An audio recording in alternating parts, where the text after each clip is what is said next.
밀라노 병원에서 환자들의 화학요법 부작용을 줄이는 방법을 발견한 한국계 의사. 의학계의 반대를 감수하며 시작된 위험한 도전. 그 놀라운 결과는 지금 바로 들어보겠습니다. 그 전에 잠깐, 시청 전 좋아요와 구독은 사연 소개에 큰 힘이 됩니다. 안녕하세요. 저는 마르코 로시입니다. 밀라노산 라파엘 대학병원의 종양내과에서 3년차 레지던트로 근무하고 있습니다. 지난 금요일 밤 야간 당직 중 저는 환자 데이터를 검토하며 흥미로운 패턴을 발견하게 되었습니다. 처음에는 그저 우연으로 생각했던 것이 점차 제 관심을 사로잡았습니다.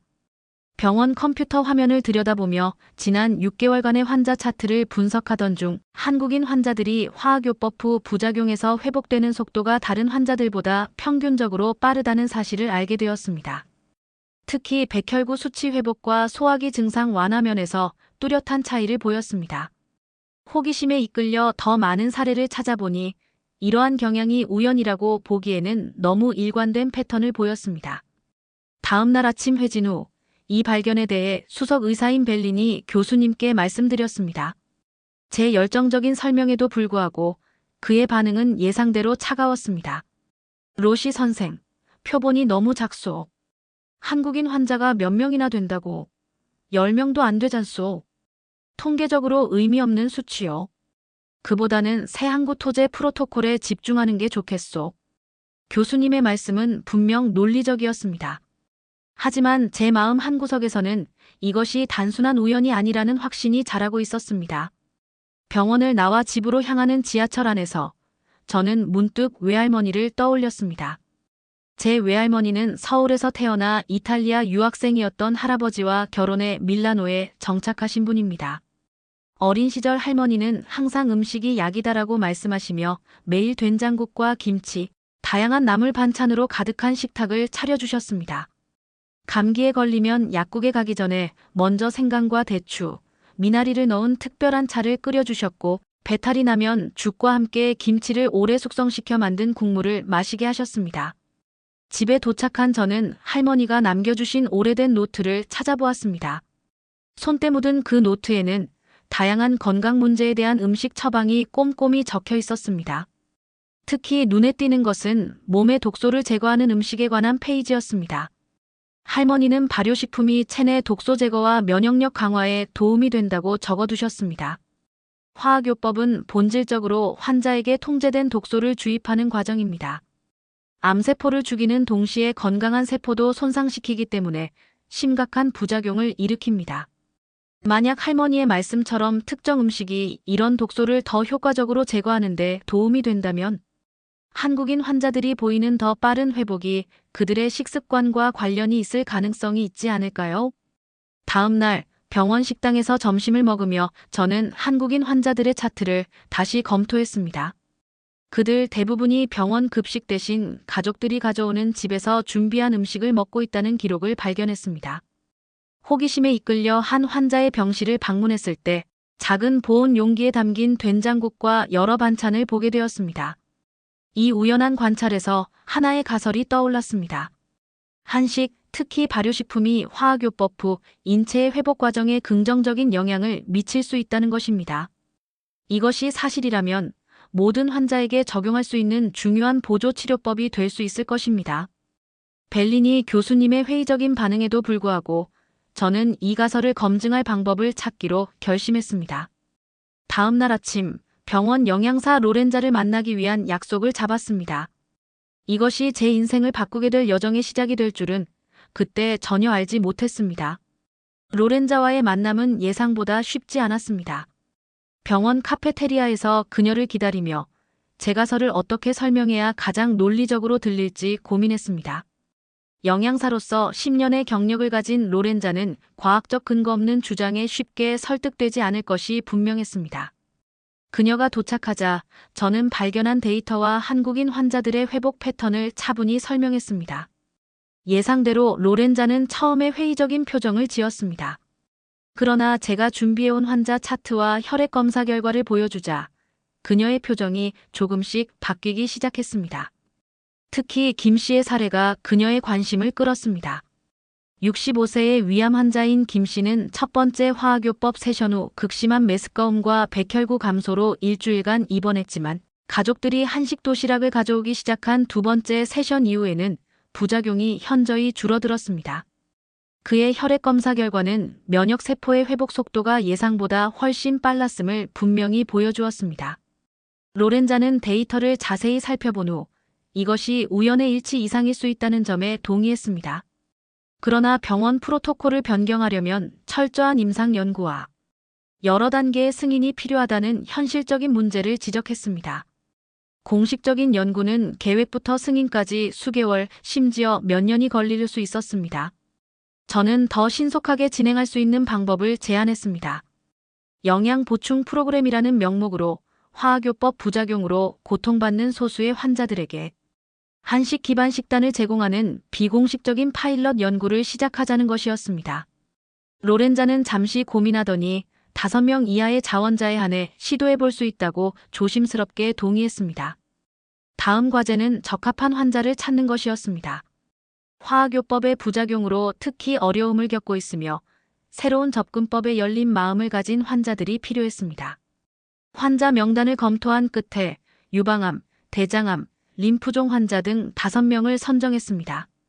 그들 모두 표준 항구 토제에 반응이 좋지 않았고 영양 상태가 우려되는 상황이었습니다. 환자들에게 접근할 때는 최대한 의학적으로 정확하면서도 희망을 주는 방식을 택했습니다.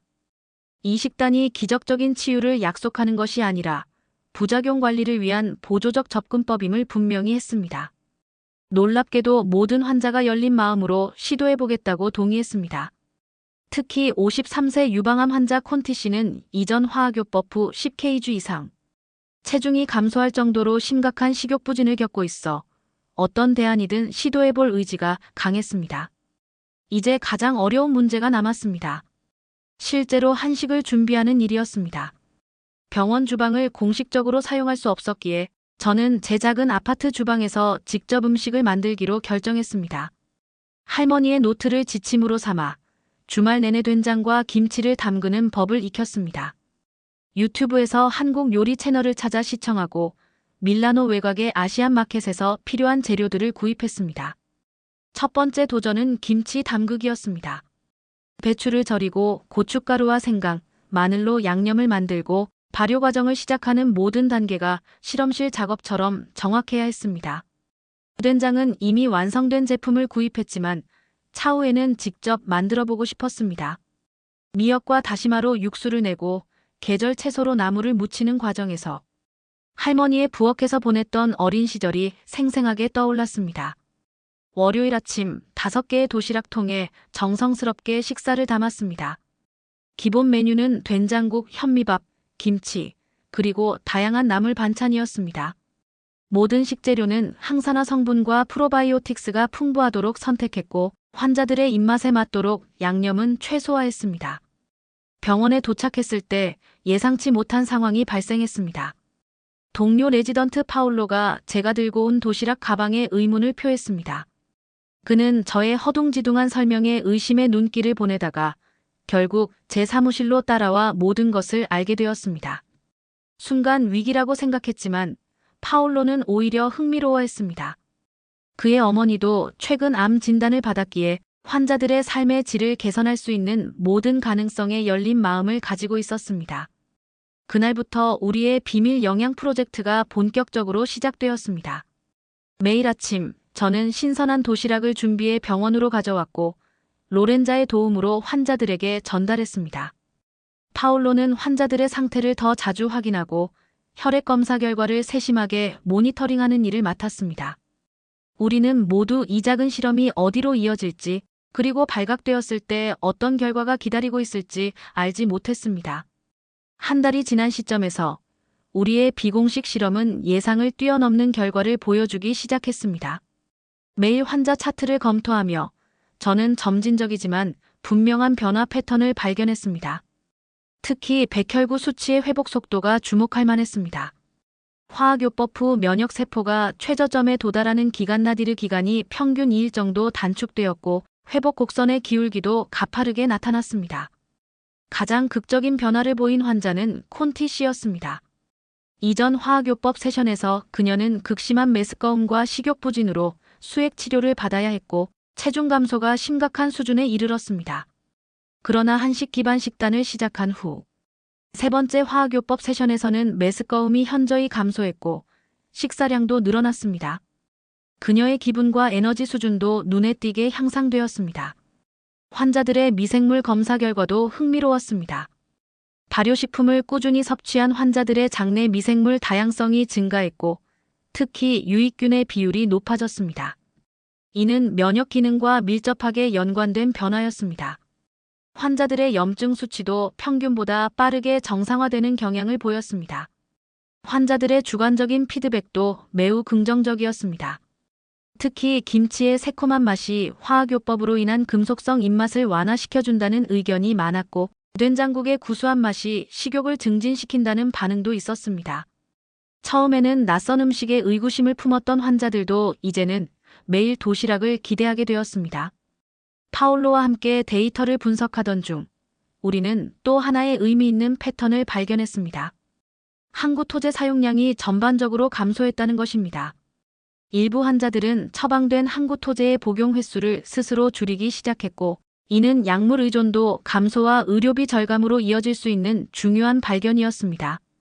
그러나 이러한 긍정적인 변화가 더 많은 사람들의 주목을 받기 시작하면서 위험 신호도 나타났습니다. 콘티 씨의 주치의인 몬탈디 박사가 그녀의 차트를 검토하던 중 급격한 상태 개선에 관심을 보이기 시작했습니다. 그는 병동회의에서 이 사례를 언급했고 무언가 표준 프로토콜 외에 중재가 있는 것은 아닌지 의문을 제기했습니다.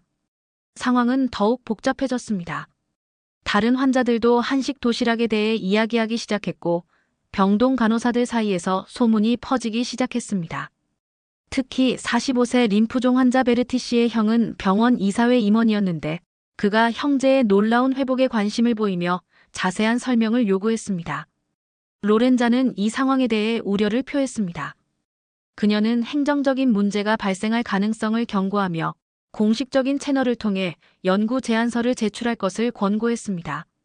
그러나 저는 공식 승인 과정이 몇 개월, 심지어 1년 이상 걸릴 수 있다는 점을 알고 있었고 그동안 많은 환자들이 불필요한 고통을 겪어야 한다는 사실이 마음에 걸렸습니다.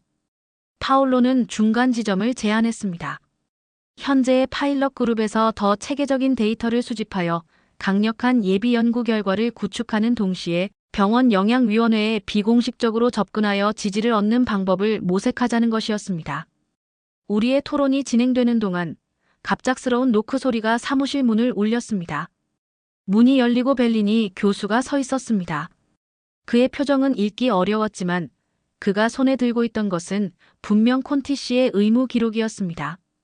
교수는 제 책상 위에 놓인 도시락 통을 날카롭게 쳐다보았고 그 순간 저는 우리의 비밀 실험이 더 이상 비밀이 아님을 깨달았습니다.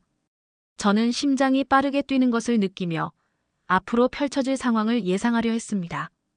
우리의 연구가 공식적으로 중단될지 아니면 더 넓은 범위에서 검증될 기회를 얻을지 그 갈림길에 서 있었습니다. 어떤 결과가 나오더라도 지금까지 모은 데이터는 분명 의미 있는 것이었고 저는 환자들의 삶의 질을 향상시키기 위한 이 여정을 계속할 결심이 확고했습니다. 벨리니 교수의 사무실로 소환된 순간부터 다음 몇 시간은 제 의학 경력에서 가장 긴장된 시간이었습니다. 교수의 넓은 책상 앞에 앉아 저는 그의 냉철한 시선을 견뎌내야 했습니다. 사무실 벽에 걸린 수많은 학위증과 상장들이 더욱 무게감을 더했습니다. 교수는 제 비공인 식이 실험에 대해 상세히 알고 있었고 특히 환자 동의 과정과 데이터 수집 방법에 대해 날카로운 질문을 쏟아냈습니다.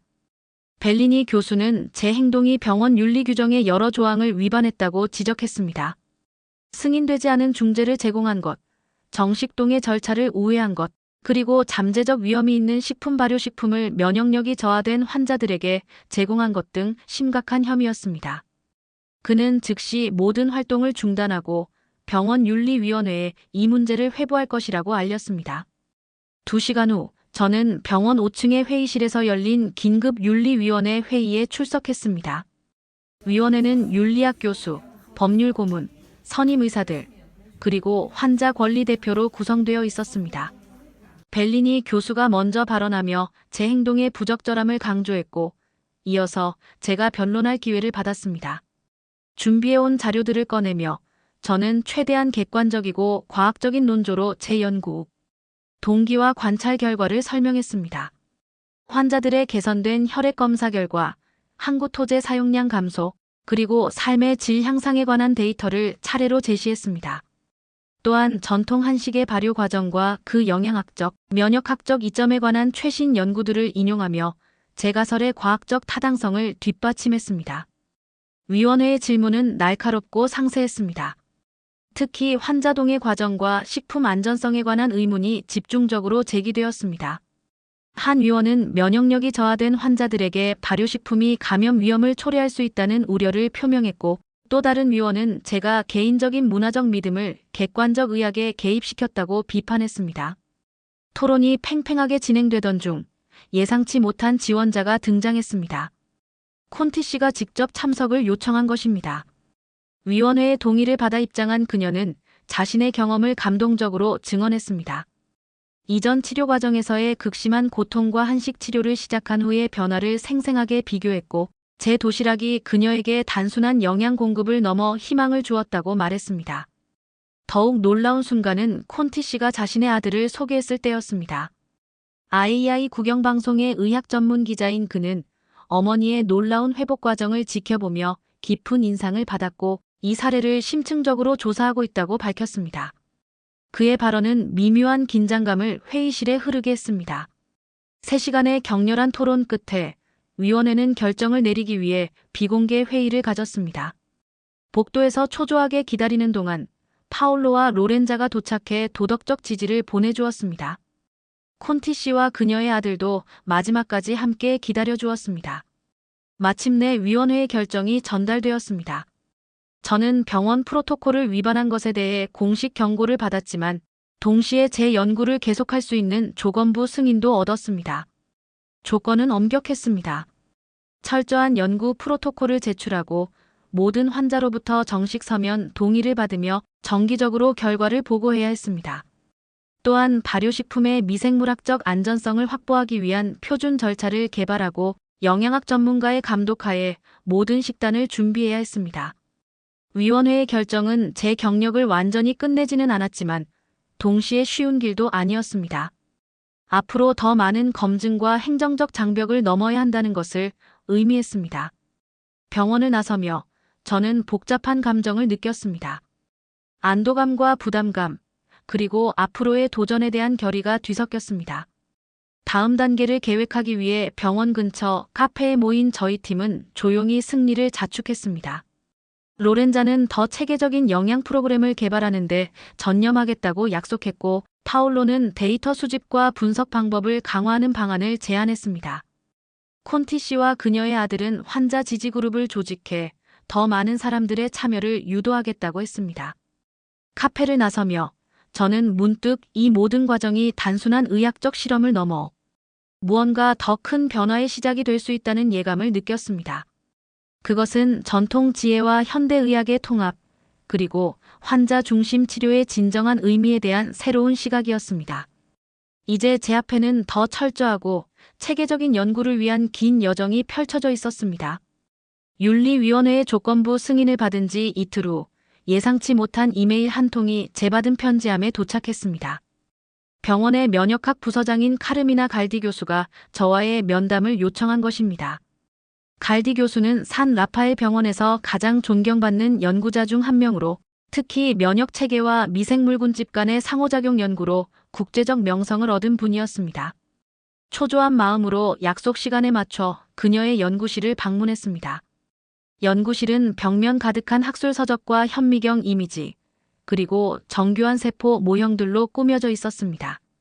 갈디 교수는 예상과 달리 따뜻한 미소로 저를 맞이했습니다. 그녀는 제 연구에 대해 이미 상당히 알고 있었고, 특히 발효식품이 면역 체계에 미치는 영향에 관한 제 가설에 깊은 관심을 표명했습니다. 놀랍게도 갈디 교수는 지난 5년간 식이 패턴과 장내, 미생물 다양성이 항암 치료 효과에 미치는 영향을 연구해왔다고 밝혔습니다. 그녀의 팀은 특히 전통적 발효식품에 관심을 가지고 있었지만 실제 임상 환경에서 이를 체계적으로 적용하는 방법을 찾지 못했다고 했습니다. 제 비공식 실험이 그녀의 연구 가설과 놀랍도록 일치한다는 점에서 큰 흥미를 느꼈다고 합니다. 갈디 교수는 제 연구를 그녀의 광범위한 면역 영양학과 항암 치료 프로젝트에 통합하자고 제안했습니다. 이는 공식적인 연구 자금, 첨단 실험실 시설, 그리고 무엇보다 학문적 정당성을 제공받을 수 있는 절호의 기회였습니다. 저는 이 제안에 기꺼이 동의했고, 그날 오후부터 공동 연구 계획을 수립하기 시작했습니다. 갈디 교수의 지원으로 저는 서울대학교 식품영양학과의 정미영 교수와 화상회의를 설정할 수 있었습니다. 정 교수는 한식 발효식품의 생리활성 물질과 그 면역 조절 효과에 관한 연구의 세계적 권위자였습니다. 첫 회의에서 정 교수는 김치와 장류의 풍부한 프로바이오틱스와 파이토케미컬이 항염증 효과와 장벽 기능, 강화에 미치는 영향에 대한 최신 연구 결과를 공유했습니다. 특히 주목할 만한 것은 특정 발효 과정에서 생성되는 단쇄 지방산이 조절 T세포의 기능을 강화하고 이것이 화학요법으로 인한 과도한 염증 반응을 완화할 수 있다는 가설이었습니다. 정 교수의 실험실 데이터는 이 메커니즘이 화학요법의 효과를 저해하지 않으면서도 부작용을 줄일 수 있음을 시사했습니다. 연구 계획이 구체화되면서 파올로가 중요한 정보를 가져왔습니다. 그는 벨리니 교수가 노바르티스 제약의 새로운 항구 토제 임상시험에 깊이 관여하고 있으며 이 회사로부터 상당한 연구비를 지원받고 있다는 사실을 알아냈습니다. 만약 식이요법만으로도 항구 토제 사용량을 줄일 수 있다는 것이 증명된다면 이는 제약회사의 이익에 직접적인 영향을 미칠 수 있었습니다. 이 정보는 벨리니 교수의 완강한 반대가 순수한 과학적 회의론이 아닌 이해관계의 충돌에서 비롯되었을 가능성을 시사했습니다. 이는 저희 연구의 전략적 방향을 결정하는 데 중요한 통찰을 제공했지만 동시에 윤리적 딜레마도 야기했습니다. 갈디 교수와 상의 끝에 저희는 대립적 접근보다는 통합적 접근법을 취하기로 결정했습니다. 연구 프로토콜은 한식 발효식품이 약물 치료를 대체하는 것이 아니라 보완하는 방식으로 설계되었습니다. 특히 저희는 특정 발효식품이 항구 토제의 효과를 증진시키고 필요 용량을 줄일 수 있다는 점을 강조했습니다. 이러한 접근법은 환자에게 최선의 결과를 제공하면서도 제약 산업과의 불필요한 갈등을 피할 수 있었습니다. 공식 연구팀이 구성되었습니다. 저와 파울로, 로렌자, 갈디 교수의 면역학 전문가들, 그리고 한국에서 영양종양학을 전공한 김윤서 박사가 밀라노에 도착해 합류했습니다. 김 박사는 서울국립암센터에서 근무한 경험이 있어 임상 환경에서 한식 발효식품을 적용한 경험이 풍부했습니다. 연구 계획서는 윤리위원회의 승인을 위해 제출되었고 3주간의 검토 끝에 최종 승인을 받았습니다. 공식 임상시험은 화학요법을 받는 45명의 환자를 대상으로 하며 3그룹으로 나누어 표준 치료만 받는 그룹, 한식 발효식품을 추가로 섭취하는 그룹, 그리고 서양식 프로바이오틱스를 섭취하는 대조군으로 설계되었습니다. 연구가 공식적으로 시작되는 순간 제 인생의 새로운 장이 열리는 듯한 느낌이었습니다. 전통 지혜와 현대 과학의 만남을 통해 환자들의 고통을 줄이고 삶의 질을 개선할 수 있는 가능성에 가슴이 벅차올랐습니다. 그러나 이 희망찬 시작 속에서도 개인적인 영역에서는 또 다른 도전이 기다리고 있었습니다. 연구에 모든 에너지를 쏟아붓는 동안 제 약혼녀 줄리아와의 관계는 점점 소원해지고 있었습니다. 그녀는 제 열정을 이해하려 노력했지만 밤늦게까지 이어지는 실험실 작업과 주말마다 취소되는 약속은 우리 관계에 큰 긴장을 가져왔습니다. 어느 날 저녁 그녀가 보낸 문자 메시지는 이제 선택의 시간이 왔음을 알려주었습니다. 마르코, 우리 관계와 연구 중 하나를 선택해야 할 것 같아. 줄리아와의 관계를 구하기 위해 노력했지만 결국 연구에 대한 제 열정과 헌신은 우리 사이에 넘을 수 없는 벽을 만들었습니다. 마지막 대화에서 그녀는 자신도 의대생으로서 직업적 열정을 이해하지만 관계에는 균형이 필요하다고 말했습니다. 약혼 반지를 돌려봤던 순간 가슴속에 깊은 상실감이 찾아왔지만 동시에 제가 선택한 길에 대한 확신도 더욱 굳건해졌습니다.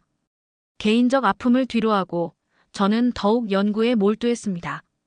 임상시험이 본격적으로 시작되면서 예상치 못한 도전들이 나타났습니다. 첫 번째 장애물은 이탈리아 식품안전국 IFSA의 규제였습니다.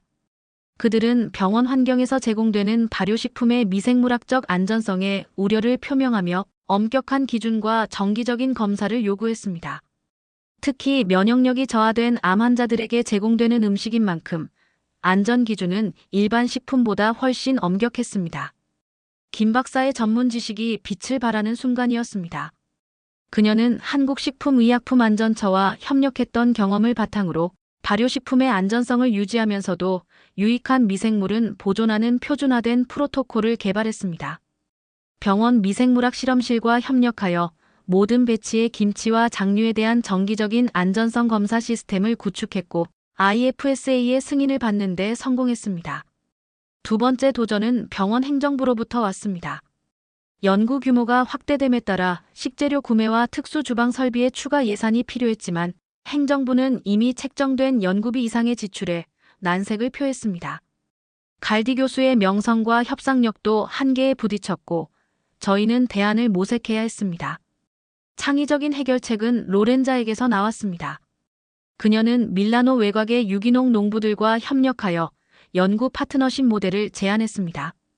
농부들은 필요한 채소와 재료를 연구용으로 제공하고 대신 병원의 공식 연구 결과가 나오면 암 환자 회복을 돕는 식품 생산자라는 인증을 받는 방식이었습니다. 지역 경제를 지원하면서 연구비도 절약하는 이 제안은 병원 행정부의 승인을 받았습니다.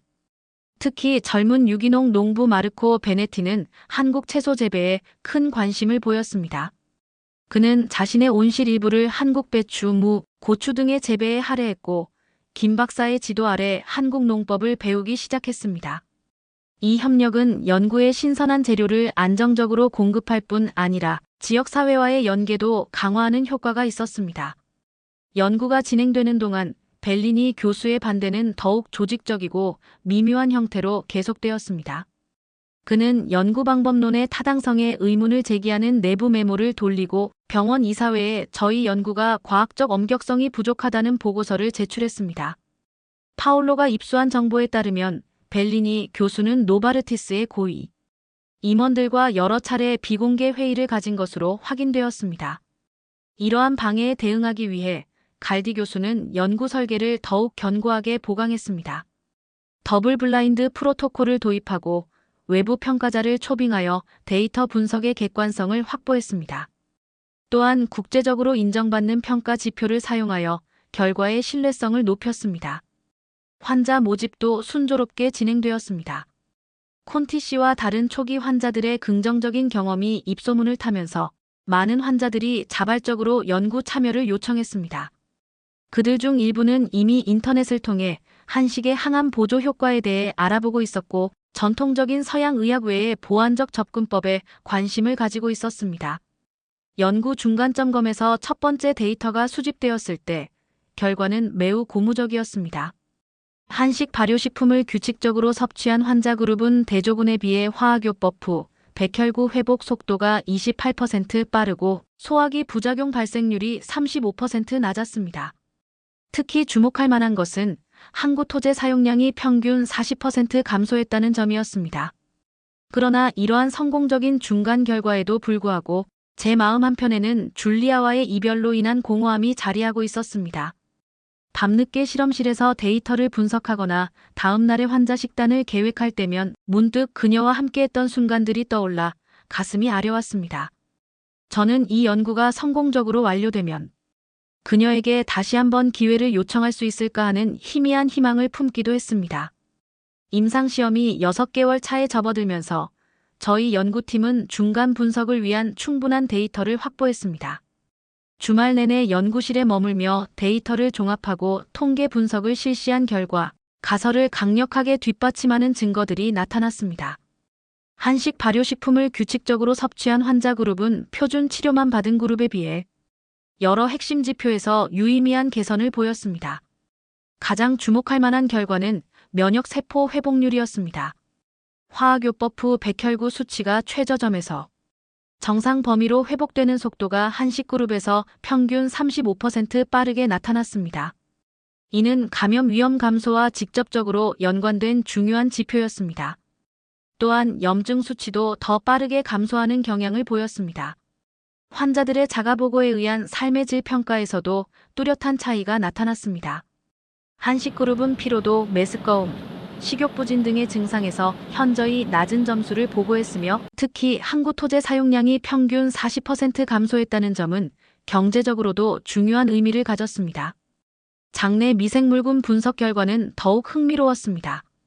한식 발효식품을 섭취한 환자들은 유익균의 다양성과 풍부도가 크게 증가했으며 특히 면역 조절과 관련된 특정 박테리아 종의 증가가 관찰되었습니다. 이러한 미생물군집의 변화는 면역 기능 향상과 염증 감소에 직접적인 영향을 미치는 것으로 나타났습니다. 갈디 교수는 이 결과에 크게 고무되어 국제종양학 저널에 중간 연구 결과를 논문으로 투고할 것을 제안했습니다. 저희는 즉시 논문 작성에 착수했고 각자 전문 분야를 담당하여 자료를 정리했습니다. 제가 임상 결과를, 갈디 교수가 면역학적 측면을, 김 박사가 영양학적 분석을, 그리고 파올로가 통계 분석을 맡았습니다. 논문 제목은 항암화학요법 환자의 부작용 관리와 회복에서 한국 전통 발효식품의 역할, 예비 임상 연구로 정했습니다. 3주간의 집중적인 작업 끝에 완성된 논문은 내부 검토를 거쳐 마침내 저명한 유럽 통합 종양학 저널에 제출되었습니다. 출판 과정은 수개월이 걸릴 수 있었지만 이미 2단계까지 온 것만으로도 큰 성취였습니다. 연구의 성과가 쌓여가는 동안 저는 개인적으로 깊은 내적 성찰의 시간을 가졌습니다. 줄리아와의 이별 후 제 삶은 연구실과 병원 사이를 오가는 단조로운 일상이 되었고 가끔은 극심한 외로움을 느꼈습니다. 특히 밤늦게 데이터를 분석하다 문득 그녀의 웃음소리가 그리워질 때면 제가 내린 선택에 대한 의문이 들기도 했습니다. 그러나 환자들의 회복을 직접 목격하는 순간마다 제 선택이 옳았다는 확신도 함께 커갔습니다. 특히 콘티 씨가 마지막 화학요법 세션을 성공적으로 마치고 종양이 크게 축소되었다는 소식을 들었을 때 형언할 수 없는 보람을 느꼈습니다. 그녀는 이제 병원 내 다른 암 환자들의 비공식적인 멘토가 되어 자신의 경험을 나누고 한식 식단의 이점을 전파하고 있었습니다. 어느 주말 시간을 내어 나폴리에 계신 할머니를 방문했습니다. 할머니의 작은 아파트에서 오래된 가족 앨범을 살펴보다가 제가 전혀 본 적 없는 한 권의 책을 발견했습니다. 그것은 할머니의 어머니, 즉 제 증조 할머니가 남긴 한의학 서적이었습니다. 할머니는 이 책이 증조 할머니가 한국에서 의원으로 활동하던 시절 사용하던 것이라고 설명해 주셨습니다. 낡은 책장을 조심스럽게 넘기며 저는 약선이라는 개념에 관한 부분에서 발걸음을 멈췄습니다. 약선은 음식과 약의 경계를 초월하여 개인의 체질과 질병 상태에 맞게 조제된 음식 처방을 의미했습니다. 특히 암과 같은 중증 질환에 대한 식이 접근법은 매우 정교하고 체계적이었습니다. 이 고대의 지혜에서 영감을 받아 저는 전통 약선 개념을 현대 종양학에 접목한 새로운 연구 방향을 구상하기 시작했습니다. 밀라노로 돌아온 후 갈디 교수와 김 박사에게 이 아이디어를 제안했고 그들은 이 혁신적인 접근법에 즉각적인 관심을 보였습니다. 새로운 단계의 연구는 단순히 한식 발효식품을 제공하는 것을 넘어 환자 개인의 암 유형, 치료 단계, 그리고 부작용 양상에 맞춘 맞춤형 식이 처방을 개발하는 것이었습니다.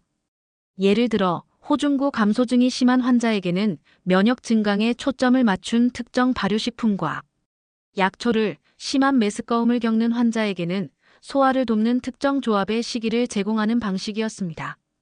이 맞춤형 접근법을 실험하기 위해 저희는 파일럿 그룹으로 15명의 환자를 선정했습니다. 기존의 긍정적인 결과를 바탕으로 병원 행정부는 추가 예산을 승인했고 베네티의 농장은 더 다양한 한국 채소와 약초 재배를 확대했습니다. 이 과정에서 가장 감동적인 순간은 콘티 씨가 치료를 완전히 마치고 완치 판정을 받았을 때였습니다. 그녀는 감사의 표시로 직접 담근 김치 한 항아리를 저희 연구팀에 선물했습니다. 그녀가 말했습니다. 이제 제 인생의 새로운 열정을 찾았어요. 다른 환자들에게 음식이 얼마나 강력한 치유의 도구가 될 수 있는지 알려주고 싶습니다. 창밖으로 밀라노의 석양을 바라보며 할머니가 생전에 이 모든 것을 보셨다면 얼마나 자랑스러워 하셨을지 상상했습니다. 한국에서 태어나 낯선 땅에서 새 삶을 시작한 그녀의 여정이 지금 제 손을 통해 계속되고 있다는 생각이 들었습니다. 이것은 끝이 아니라 시작에 불과했습니다. 한국의 지혜와 현대의학의 만남, 그 여정은 이제 막 첫걸음을 내딛었습니다. 병원 복도를 걸으며 앞으로 더 많은 환자들이 이 통합적 접근법의 혜택을 받게 될 것이라는 희망으로 가슴이 부풀었습니다. 의학의 미래는 어쩌면 과거의 지혜와 현대과학의 조화에 있을지도 모른다는 확신이 들었습니다. 그리고 그 교차점에서 저는 제 자리를 찾은 것 같았습니다. 오늘 사연은 여기까지입니다. 이탈리아 병원의 한 의사가 한식 비법으로 환자들의 놀라운 회복을 이끌어낸 의학적 도전과 성공 스토리 어떠셨나요? 여러분의 의견을 댓글로 남겨주세요. 지금까지 감동정거장에서 사연 전해드렸습니다. 사연이 마음에 드셨다면 좋아요와 구독 부탁드립니다. 시청해주셔서 감사합니다.